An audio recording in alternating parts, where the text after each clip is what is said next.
नमस्कार. जय महाराष्ट्र. दरम्यान केंद्रीय निवडणूक आयोगाने 16 मार्च रोजी देशातील 543 जागांसाठी सार्वत्रिक निवडणुका जाहीर केल्या आहेत.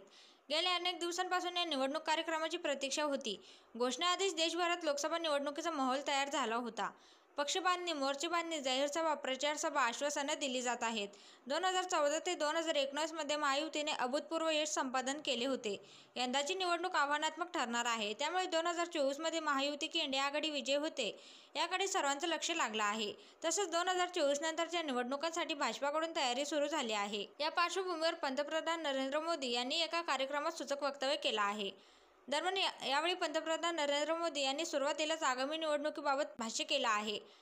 त्याचबरोबर पंतप्रधान नरेंद्र मोदी म्हणाले की मोदी काय आहेत हे शोधण्यासाठी तुमची संपूर्ण टीम लावा.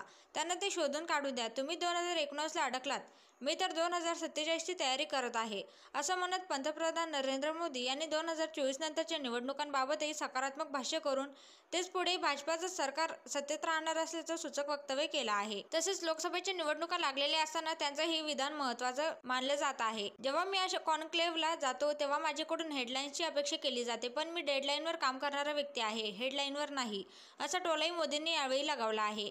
दरम्यान देशातील स्टार्टअप्सच्या संख्येत लक्षणीय वाढ झाल्याची पंतप्रधान नरेंद्र मोदींनी सांगितले आहे. 10 वर्षांपूर्वी जवळपास 100 स्टार्टअप्स होते. आता 1.25 लाख स्टार्टअप्स नोंदणीकृत आहेत. भारतातील स्टार्टअप्स 600हून अधिक जिल्ह्यांमध्ये आहेत, ज्यात देशाच्या क्षेत्रफळाचा 90% वाटा आहे, असे देखील पंतप्रधान मोदी म्हणाले आहेत. एवढंच नाही तर 2014 पासून त्यांच्या मंत्रिमंडळातील मंत्र्यांनी 680 वेळा ईशान्येकडील राज्यांना भेटी दिल्या आहेत, असे पंतप्रधान मोदी म्हणाले आहेत.